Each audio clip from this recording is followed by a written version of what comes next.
Ini mimpin Yasin cuman gocap. Ya ilah, Ji Samsu cuman 2 bungkus habis. Yang gedean niatin untuk almarhum yang meninggal dunia. Inna shadaqat tutba'u ghadab rabb. Sungguhnya sedekah itu bisa memadamkan kemurkaan Allah Subhanahu. Bahkan inna shadaqata tutfi'u hararal qabri. Sesungguhnya sedekah itu bisa menyebabkan padamnya panasnya siksa kubur. Tuh, dengan sedekah. Sebab tidak ada lubang daripada lubang di alam kubur kecuali satu titik itu, illa yakhrudun naru, kecuali akan keluar hembusan api neraka. Tutuplah, kata Nabi, lubang itu bis sedekah, dengan sedekah. Tidak ada yang namanya orang sedekah itu dia tambah susah, nggak ada. Audio Jungle.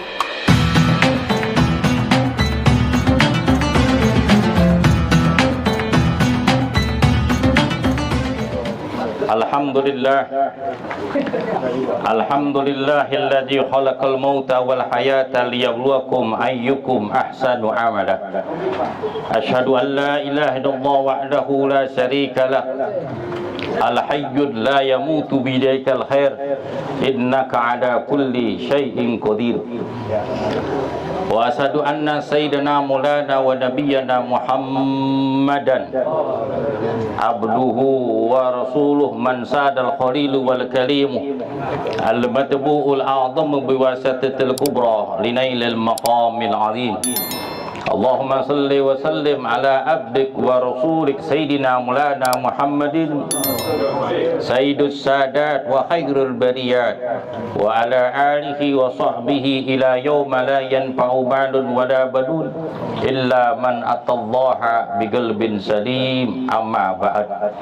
Yaqulu Allah ta'ala fil Qur'anil azim wa huwa asdaqul qailin qul innal mauta alladzi tufirruna minhu fa innahu mulaqikum summa turadduna ila alimil ghaibi wasyahadati fa yunabbiukum bima kuntum ta'malun.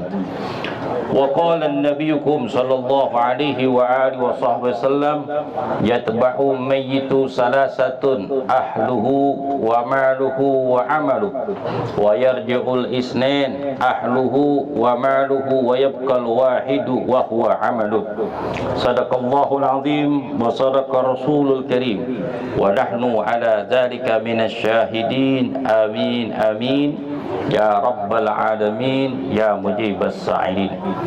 Yang kita muliakan para alim ulama, para asatid, para hujjat, para tokoh masyarakat yang hadir, di antara lain guru kita Al-Mukarram Ustaz Hilmi, Al-Ustaz Haji Nain, Al-Mukarram Ustaz Haji Syarifuddin, dan seluruh para tokoh masyarakat. Daerah mana ini namanya? Daerah Kaliwate, Gang Damai. Oh, damai banget orang sini mah. Bil khusus sahibul musibah, saudara saya yang bernama Kiki dan Ardiansah, dan saya hormati paman saya Bapak Haji Muhammad Yusuf bin Haji Abdul Haris, dan ibunda saya Ibu Nur Hayati binti Ishaq, dan seluruh para jamaah yang kami muliakan, yang kami cintai, yang kami hormati.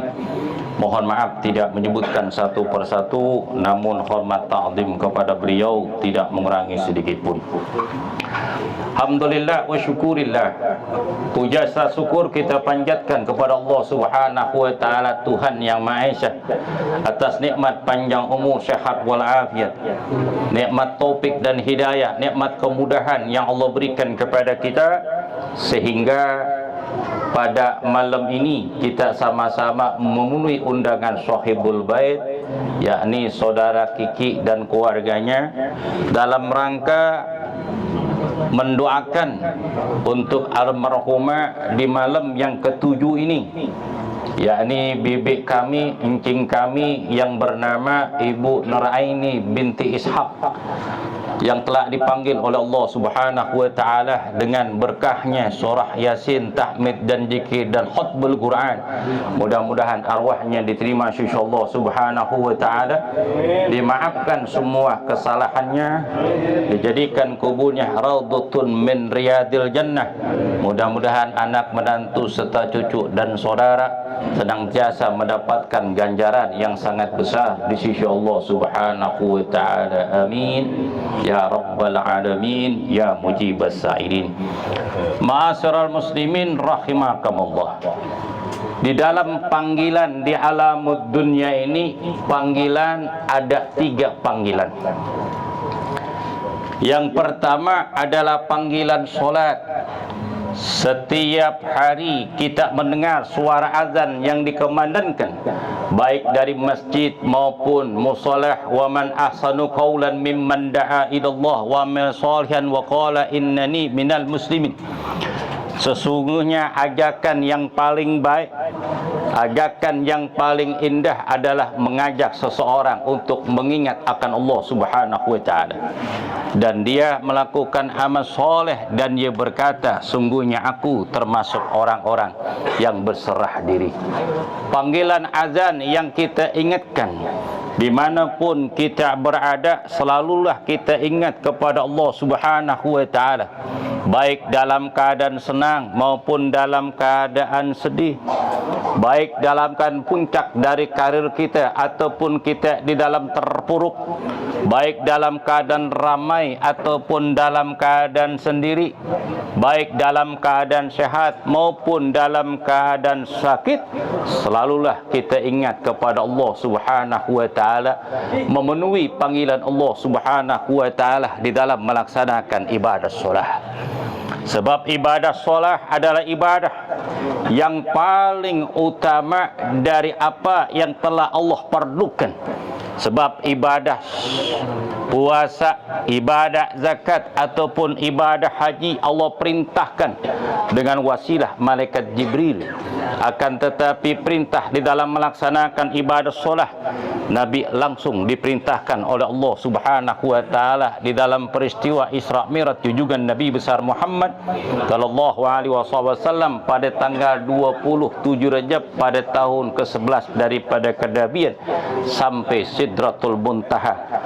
Pertemuan Nabi besar Muhammad sallallahu alaihi wasallam langsung kepada Allah Subhanahu wa taala, perintah di dalam melaksanakan ibadah solat. As-salatu imadduddin, karena solat itu ada tiang agama. Kalau yang namanya rumah tanpa ada tiang, maka rumah itu pasti akan roboh, bangunannya tidak akan kuat. Begitu juga iman kita, biar sempurna, biar lurus, biar mantap, selalulah kita memenuhi panggilan Allah di dalam melaksanakan ibadah solat. Orang yang senantiasa melaksanakan ibadah solat, Allah Ta'ala akan muliakan dia. Allah akan muliakan dia baik di alamul dunia maupun alamul akhirah. Orang yang senantiasa melaksanakan ibadah solat, Allah Ta'ala akan mengangkat daripada 5 perkara. Man hafadha ala solati akramallahu bihamsa hisalin. Siapa saja yang menjaga solatnya, solatul fardu maupun solatul sunnah, Allah akan menjaga dia dengan 5 perkara. Allah akan muliakan dia dengan 5 perkara. Salah satu dari 5 perkara ini, yang pertama, yurfa'u anhu dikal aisyih. Allah akan cabut dari kesusahan hidup.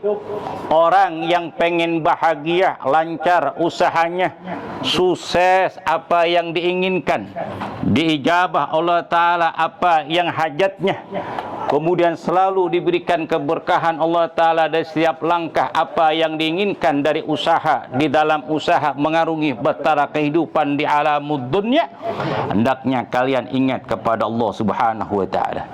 Uzkuruni azkurkum waskuruni wala takfurun. Ingatlah engkau kepadaku, niscaya aku ingat kepada engkau. Bersyukurlah atas nikmat yang kuberikan kepada engkau, janganlah kalian ingkar. Dengan kita sujud, rukuk, mengangkat kedua tangan kita kepada Allah Subhanahu wa taala, itulah kemuliaan seseorang. Tidak ada sesuatu yang paling mulia seorang hamba kecuali ketika dia sedang sholat. Ketika di dalam keadaan sujud, kepala anggota tubuh kita yang paling mulia adalah kepala di bagian atas. Kakala kita sujud di dalam melaksanakan ibadah sholat, maka kepala kita ada di bawah sederajat dengan kaki orang yang di sop di depan kita. Bahkan pantat seseorang yang berdiri di sop di depan kita itu lebih tinggi daripada kepala kita.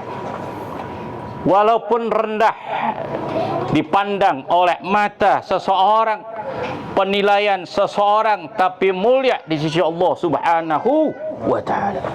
Kakala dia bertasbih, mengagungkan, membesarkan asma Allah Subhanahu wa ta'ala di dalam zikir Subhana rabbiyal a'la wa bihamdi, itu terdengar 7 lapis tanah, terdengar tembus ke 7 lapis tanah. Terdengar makhluk-makhluk yang ada di tanah ini mendengar pujian seorang hamba kakala dia sujud mengucapkan subhanallahil a'la wa bihamdi. Begitu juga terdengar di alamul malaikah, di langit pertama sampai langit yang ke-7 alamul malaikah, terdengar tasbihnya orang di dalam melaksanakan ibadah solat. Kemudian sebut ke Rasul Rahman, alamul ilahiyah, sampai di Baitul Ma'mur, sampai di Lauhil Mahfuz, orang ini tertulis di dalam melaksanakan ibadah solat. Alhamdulillah. Apa kata Nabi? Sallu kama ra'aitumu usalli. Solatlah kamu sebagaimana engkau melihat aku melaksanakan ibadah solat. Lihatlah junjungan Nabi Muhammad SAW sebagai contoh teladan yang baik bagi kita. Beliau tidak pernah meninggalkan solat apapun keadaan beliau. Kakala malam hari beliau melaksanakan solat sampai subuh. Saking lamanya beliau berdiri, kakinya tuh pecah-pecah. Kemudian istrinya tanya, ya Rasulullah, kenapa kau berbuat seperti ini? Kakimu bengkak dan mengeluarkan darah. Saking lamanya engkau berdiri di dalam melaksanakan ibadah solat.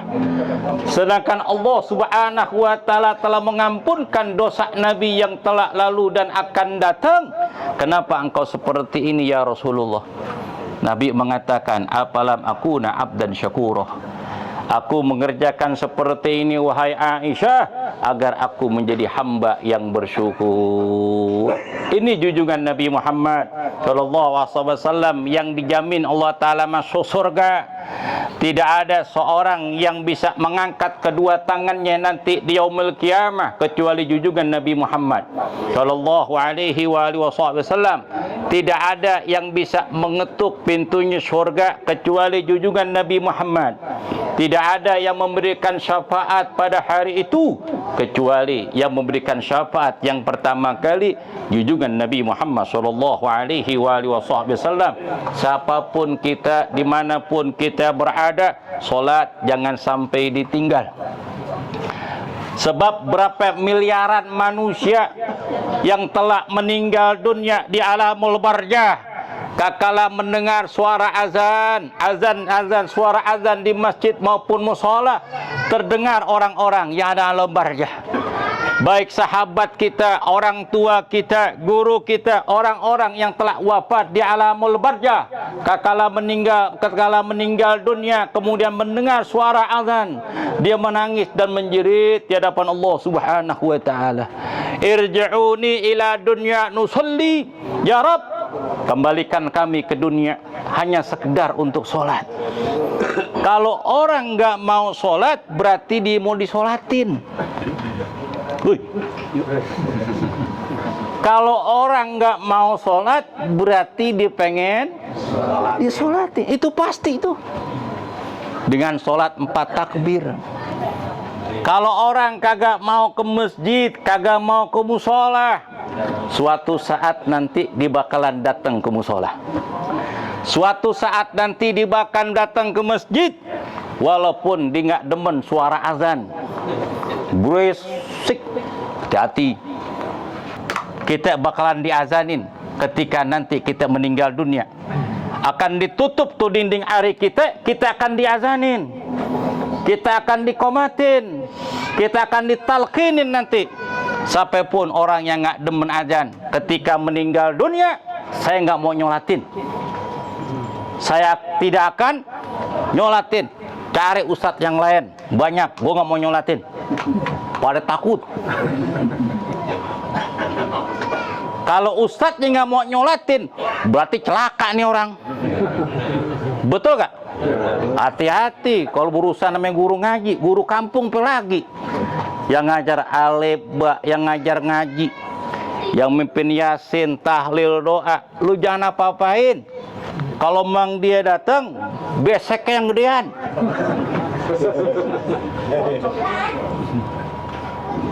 Beseknya yang gedean. Orang lain boleh dah kalau umpama pisang dipotek-potek.